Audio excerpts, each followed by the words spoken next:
Hello everyone, and thank you so much for joining us. Welcome to the Social Work Survivor's Guide. Today we're going to be looking at understanding communities. And this is an important skill set that you will be learning as part of your practice integration skills in community organizing. So we will talk today a little bit about how to define communities, looking at what the efforts are to better understand the communities that we become involved with, and the real conceptual reasoning and importance of making an effort to understand and describe the communities. We'll also talk about how we can gather information from community members and how we utilize this information to help inform us in terms of the larger picture of what a community is, how a community works, and most importantly, the community members themselves. We're going to take a little bit of a step back here and talk about how we make the connections between micro and macro practice. In this case, we are looking at the micro skill sets of building rapport and interviewing. So it's very critical that we understand that whenever we are working with communities, we are utilizing these micro skill sets of building rapport and interviewing, which many of you hopefully have learned. We will be making a future video on the phases of treatment, which includes the first phase of rapport building and interviewing. So these interviewing and rapport building skill sets are really important and critical. And what we are doing is we're just elevating that to the macro level to help us in better working with communities that we've been asked to come in to work with. And that is also a critical and key component, is that the communities are the ones that invite us in to come in and advocate for them. The communities are the ones that invite us in to look at social issues and social problems. And the communities are the ones that provide us the opportunities to organize. Very critical, because ultimately it is the community that decides their social issues and problems. It is the community that decides that it requires help, and it is also the community that integrates resources and at times asks for resources in a collaborative effort with other communities. So it's really vital for us to understand and be aware that communities, when they are in need, and us as community organizers, that we are at the beck and call of the community itself. The community itself. So let's begin. Let's look at what is a community, how we define communities, and how those definitions of a community help us to work collaboratively with community members. So what is a community? So we're going to give you a broad definition here. A community is defined as those that share a common goal, beliefs, and a locale, geographic location. That is really the broad definition of a community.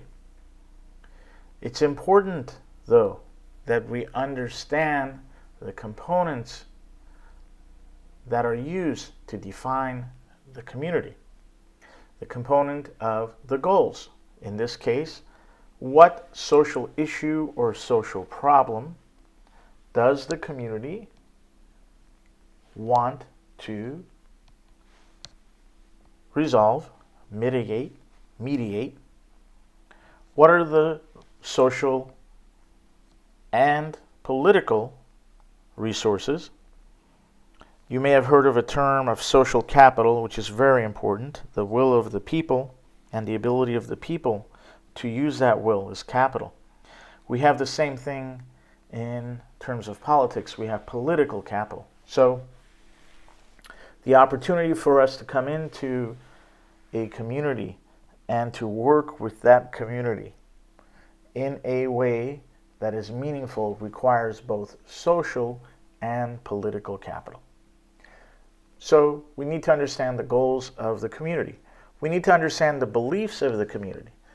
This is culture, this is ethnicity, this is race, this is the ways of doing and the ways of being. The ways of doing and the ways of being within communities that are critical. Beyond that, the beliefs also hold the traditional values of the community. The beliefs hold the traditional values of the community. And so it's very important for us to have a sense of those traditional values. It's very important for us to have a sense of the importance of those traditional values. And it is also equally important for us to understand how those beliefs and traditional values help shape the perceptions of social issues, help shape the perceptions of social problems, and ultimately help to shape the way in which these are resolved. Beliefs. The locale. The locale is defined as the geography, the geographic location of the space or place. The locale. The geographic location of the community, space, or place. All of these things are really important. And all of these dimensions help us in better understanding the community and help us to align ourselves with the communities so that we can begin to affect change. So, why is it important for us to understand the community? Why not just come into a locale, a community, and begin to work with the community? Why take the time and effort to interview, to build a rapport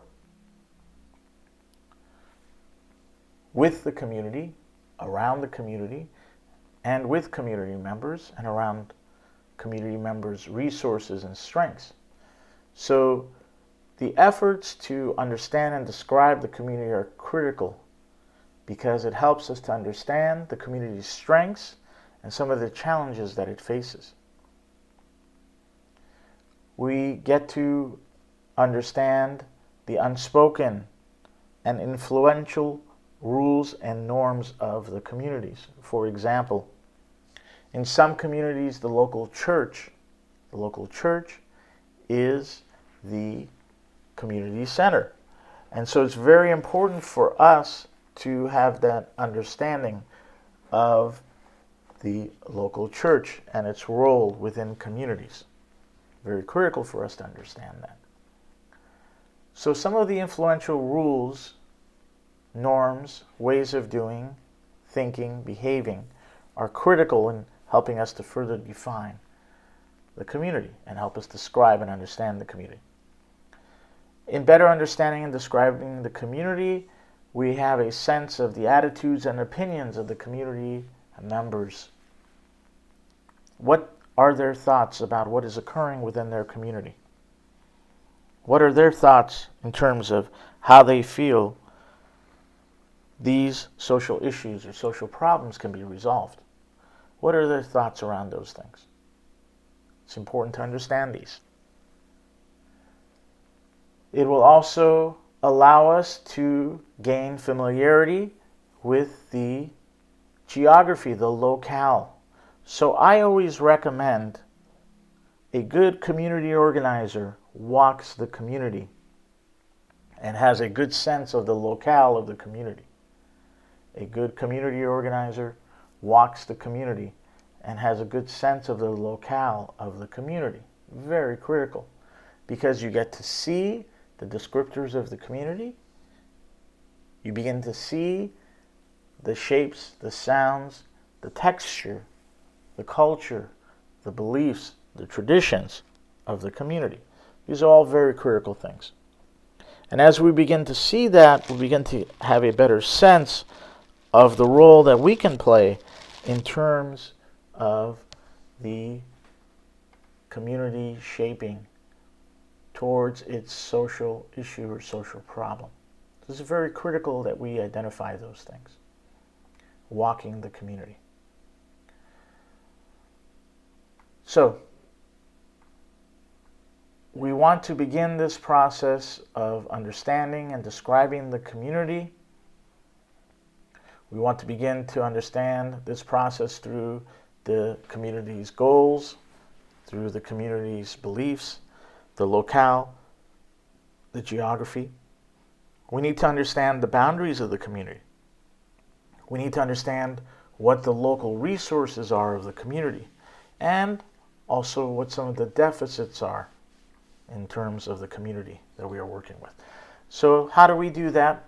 We begin to collect information. Where do we collect this information from? Again, remember the practice integration skill of rapport building and interviewing.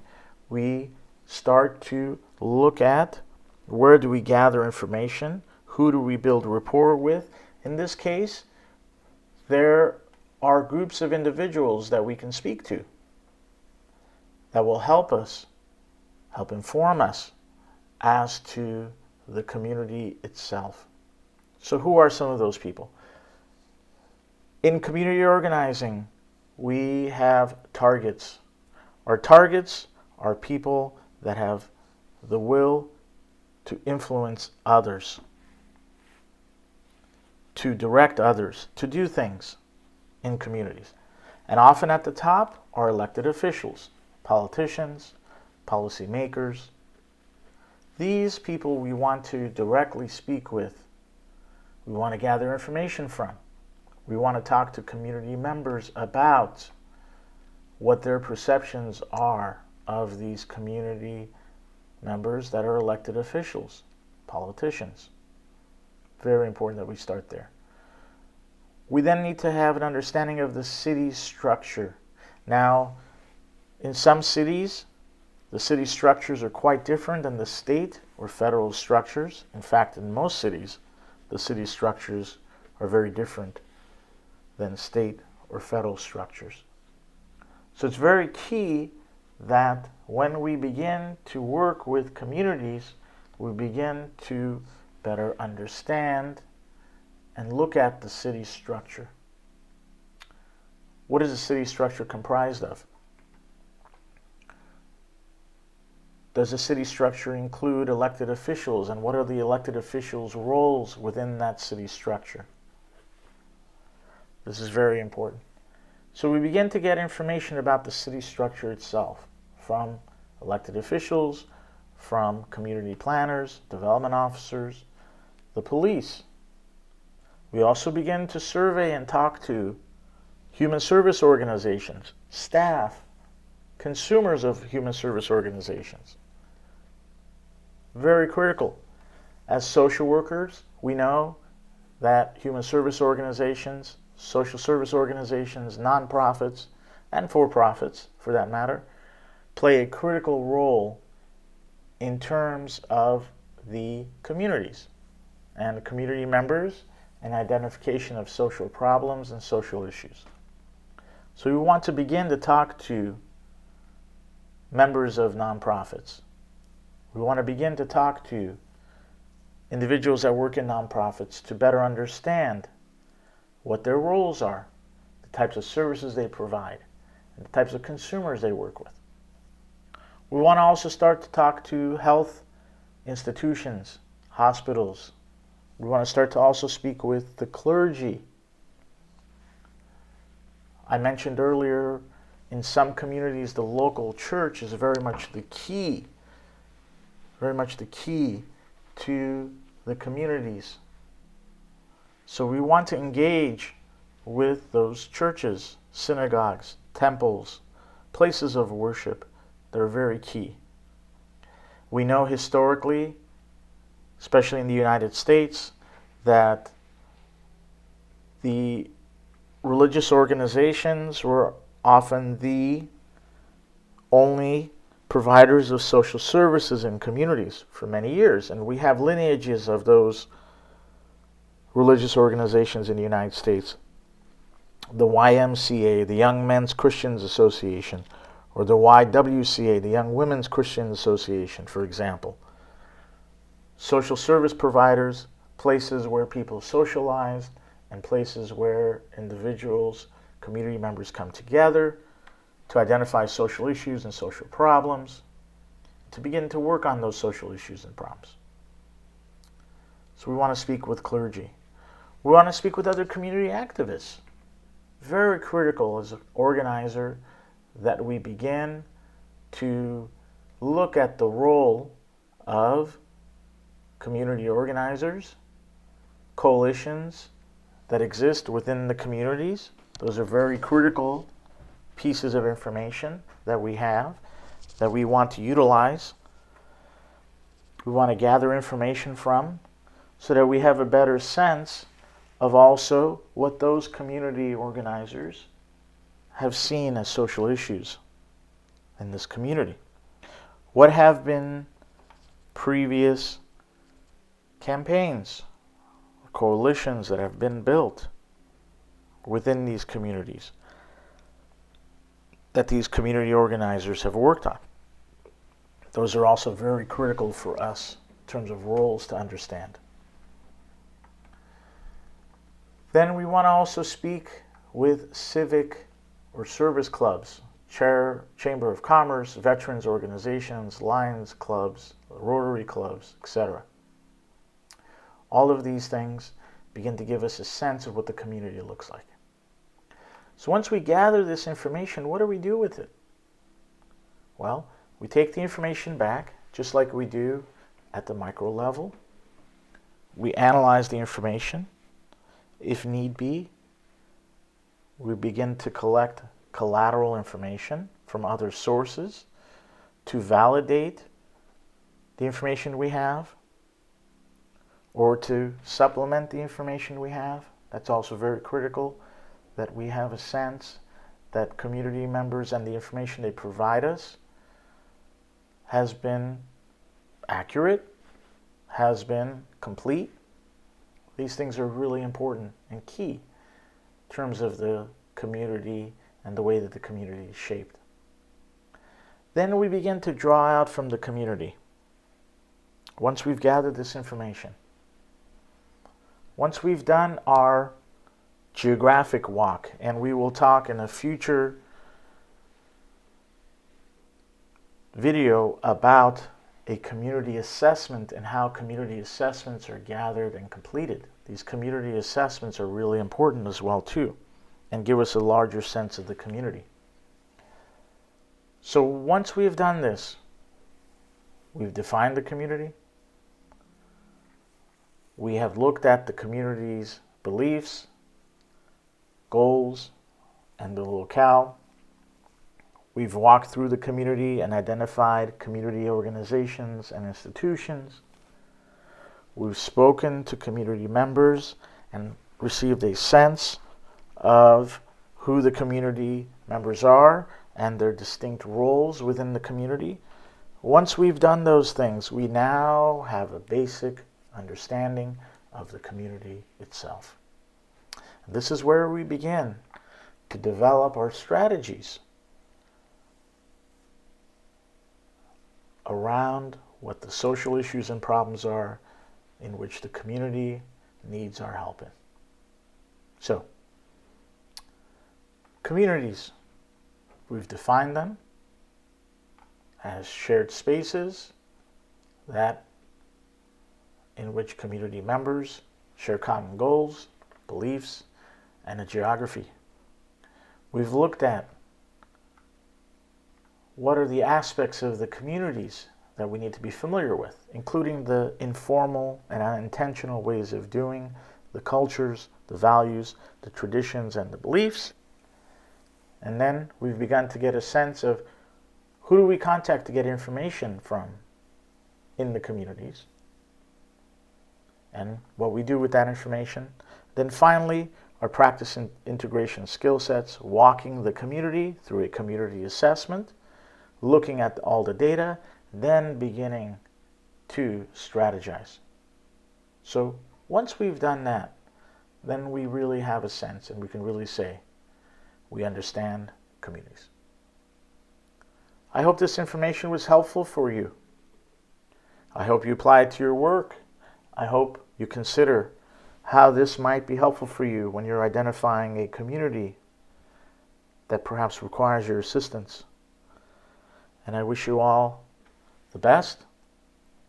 Remember, be kind to yourself, and be kind to others.